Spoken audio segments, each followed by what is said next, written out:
Hello बच्चों, welcome to Sunshine Classes. So आज का जो हमारा टॉपिक है वो है cell cycle and cell division. तो ये चैप्टर बहुत इंपॉर्टेंट है। तो इस चैप्टर को जाने से पहले जो cell cycle and cell division है, हम पहले सेल डिवीजन को समझेंगे और उसके बाद सेल साइकिल को समझेंगे। अगर हम सेल डिवीजन को पहले समझेंगे तो हमारे लिए ईजी होगा चैप्टर को समझने के लिए। तो आप ये इस वीडियो से भी नोट बना सकते हैं, क्योंकि यहाँ पे सिंपली मैंने हर चीज को डिस्क्राइब किया है। तो इससे भी आप नोट बना सकते हैं, ये आपको एग्जाम के टाइम में हेल्पफुल होगा। तो चलिए स्टार्ट करते हैं सेल डिवीजन को। तो सेल डिवीजन को अगर हम पकड़े उस वर्ड को, तो उस वर्ड में ही उसका मीनिंग है। देखिए, सेल डिवीजन मतलब एक सेल डिवाइड हो रहा होगा। तो ये जो सेल डिवीजन एक प्रोसेस है, वो एक कंटिन्यूअस प्रोसेस है, और इसीलिए ये सेल डिवीजन बहुत इंपॉर्टेंट होता है। So what is cell division? The process of formation of two daughter cells from a single parent cell is called cell division. एक सिंगल पेरेंट सेल से ही दो डॉटर सेल्स बनते हैं। जैसे कि हम बोले ये एक पेरेंट सेल हो गया। सो ये पेरेंट सेल जब डिवाइड करेगा, ये दो डॉटर सेल्स बनाएंगे। सो ये जो डॉटर सेल्स हैं, ये अंडर सेल डिवीजन के प्रोसेस में आके दो डॉटर सेल्स बनाए हैं। किसने? ये पेरेंट सेल ने। सो ये सेल डिवीजन है, ये बहुत इंपॉर्टेंट प्रोसेस है। जैसे कि हम बोले कि आपके बॉडी में या किसी भी एक ऑर्गेनिज्म के बॉडी में एक इंजुरी हो गया है, तो अगर सेल डिवीजन का प्रोसेस नहीं होगा तो वो जो इंजुरी है वो कभी भी कवर अप नहीं हो सकेगा। तो इसीलिए सेल डिवीजन बहुत इंपॉर्टेंट है। सेल डिवीजन हमें हेल्प करता है एक ऑर्गेनिज्म के साइज को ग्रो करने के लिए। सेल डिवीजन हेल्पफुल होता है प्लांट में उसके गिर्थ को ग्रो करने के लिए। सो एक बहुत इंपॉर्टेंट टॉपिक है, और उसके बहुत अलग अलग फंक्शन है जो हम इस चैप्टर में अलग से पढ़ेंगे। आगे है, सो सेकेंड पॉइंट क्या है? A cell has to prepare itself before dividing. एक पेरेंट सेल जब डिवाइड होगा, उससे पहले वो खुद को प्रिपेयर करेगा डिवाइड करने के लिए। एक एग्जाम्पल से समझते हैं। जैसे कि हम अगर किसी भी एक डिश को बना रहे हैं, तो उसके लिए हमें बहुत सारे इंग्रेडिएंट्स चाहिए।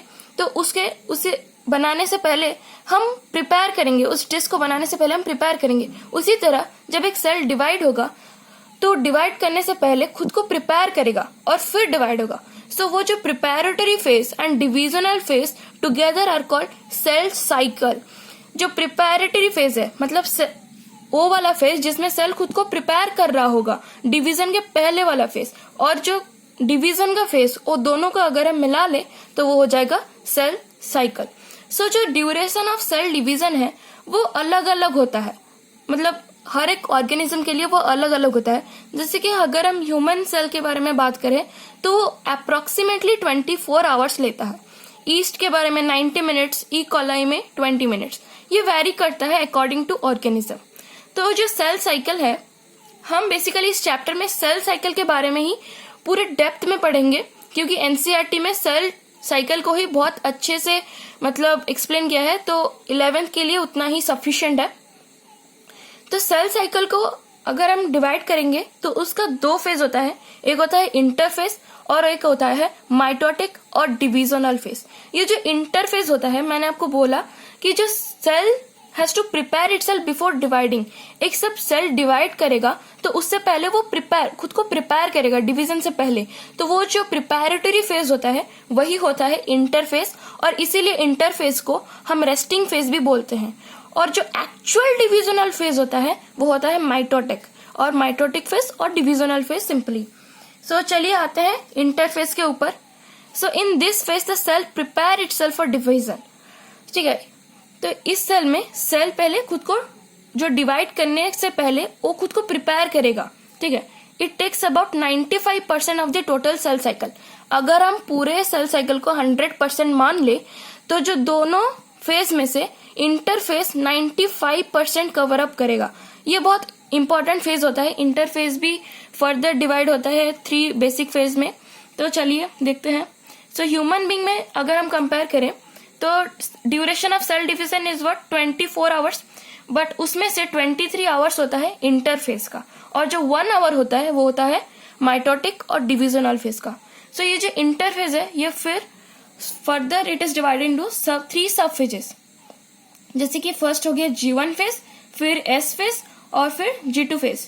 G1 फेज को गैप 1 फेज, S फेज को सिंथेसिस फेज और G2 फेज को गैप 2 फेज। ये जो सीक्वेंस है ये हमेशा ऐसा ही रहेगा, कभी भी G1 के बाद G2 मत लिख लेना, वो गलत हो जाएगा, वो रॉन्ग होता है। हमेशा ये सीक्वेंशियल वाइज होता है, क्योंकि हर एक फेज का अलग अलग फंक्शन होता है, उसी तरह उसे एक सीक्वेंस में लिखाया जाता है। ठीक है, तो उसका जो करेक्ट सीक्वेंस है, फर्स्ट G1 फेज होगा, उसके बाद S फेज, उसके बाद G2 फेज और उसके बाद M फेज। ये G1 जो है गैप 1 फेज है, S जो है सिंथेसिस फेज है और G2 जो है गैप 2 फेज है। और ये M फेज क्या होता है ना, माइटोटिक और डिविजनल फेज। तो ये जो तीन G1, S और G2, ये जो तीन होते हैं वो इंटरफेज होते हैं, और M फेज जो एक्चुअल डिविजनल फेज होता है। ठीक है, तो जो इंटरफेज होता है तो उसे रेस्टिंग फेज बोलते हैं। और ये बहुत पॉपुलर क्वेश्चन है कि इंटरफेज को हम रेस्टिंग फेज क्यों बोलते हैं। इंटरफेज को इसीलिए रेस्टिंग फेज बोलते हैं क्योंकि उस फेज में कभी भी एक सेल डिवाइड नहीं करता है, उस फेज में सिर्फ प्रिपेयर होता है, सेल डिवीजन के लिए वो खुद को प्रिपेयर करता है। ठीक है, तो उस फेज में कोई भी एक्चुअल डिवीजन नहीं होता है, तो इसीलिए उसको रेस्टिंग फेज बोलते हैं। यही उसका परफेक्ट आंसर है। तो अब हम डिटेल में पढ़ेंगे जो G1 फेज और S फेज और G2 फेज के बारे में। तो पहले ये जो डायग्राम को देखिए, तो ये है पूरा सर्कल, ये है पूरा सेल साइकिल। उसमें ये जो तीन पार्ट है वो है इंटरफेस, ये जो तीन पार्ट है ये है इंटरफेस, और ये जो छोटा वाला पार्ट है वो पोर्शन है, उसे बोलते हैं M फेज और डिविजनल फेज और एक्चुअल डिविजनल फेज। क्यों? क्योंकि यहीं पे ही एक्चुअल डिवीजन जो सेल होता है वो बहुत ही बड़ा हो जाता है साइज में और खुद को डिवाइड कर लेता है। तो G1 फेज, S फेज और G2 फेज ये पार्ट है इंटरफेज के। ठीक है, तो G1 फेज में होता क्या है ना, कभी भी अगर एक सेल डिवाइड हो, सोचो कि अगर एक सेल इतना सा है, अगर वो डिवाइड करेगा तो वो तो इतना सा बन जाएगा ना। तो ये जो सेल, एक सेल डिवाइड क्यों करता है, जब डिवाइड होगा तो उसको मतलब जो इंटरफेज होता है उसी फेज में क्यों जाता है। देखो ये जो सेल है वो बहुत बड़ा होके इतना बड़ा बन जाएगा, मतलब अप्रोक्सीमेटली, तो वो डिवाइड होगा और फिर एक्चुअल साइज में आ जाएगा। ये सही नहीं है, मतलब वैसे ही समझ सकते हैं आप। ठीक है, तो वो बड़ा होता है, तो जो इंटरफेज में सेल का साइज बहुत ही बड़ा हो जाता है और M फेज में वो डिवाइड हो जाता है। अगर एक सेल बहुत ही छोटा है और अगर वो इंटरफेज में नहीं गया है और उसे हम डिवाइड कर लें तो उसका साइज बहुत ही छोटा होते जाएगा। तो क्या होगा ना, जो स्पीसीज का जो साइज है आज जो हम देख रहे हैं तो वो बहुत ही छोटे होते, माइक्रोस्कोपिक होते। ठीक है, लेकिन ऐसा नहीं है, वो मैक्रोस्कोपिक है। ठीक है, तो G1 फेज में क्या होता है ना, सेल जो होता है इस G1 फेज में जो सेल होते हैं वो मेटाबॉलिकली एक्टिव होते हैं, मतलब उनके सारे फंक्शन परफॉर्म करते हैं और क्या करते हैं ना, उनका जो साइज होता है उस साइज में वो बड़े होते हैं, बहुत बड़े हो जाते हैं। ठीक है, धीरे धीरे करके बड़े हो जाते हैं और जब इस फेज से यहाँ तक आ जाएंगे तो साइज उनका बहुत, मतलब सबसे बड़ा साइज होगा उसका। ठीक है, तो G1 फेज में cell grows and it is metabolically active. So S phase में क्या होता है ना, फिर ये जो इंटरफेज है उसमें हर एक G1, S और G2 में हर एक फेज में सेल क्या करेगा, ग्रो करेगा।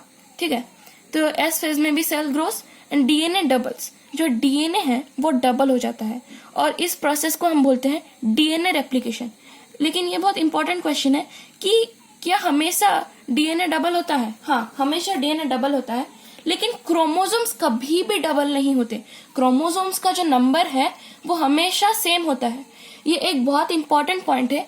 अगर हम क्रोमोसोम्स का नंबर अल्टर कर ले, अगर क्रोमोसोम्स का नंबर कभी भी चेंज हो रहा है तो वो ऑर्गेनिजम्स भी चेंज होगा। ठीक है, तो क्रोमोसोम्स का नंबर हमेशा सेम रहता है, लेकिन DNA का जो नंबर है वो डबल हो जाता है और उस प्रोसेस को हम DNA रेप्लिकेशन बोलते हैं।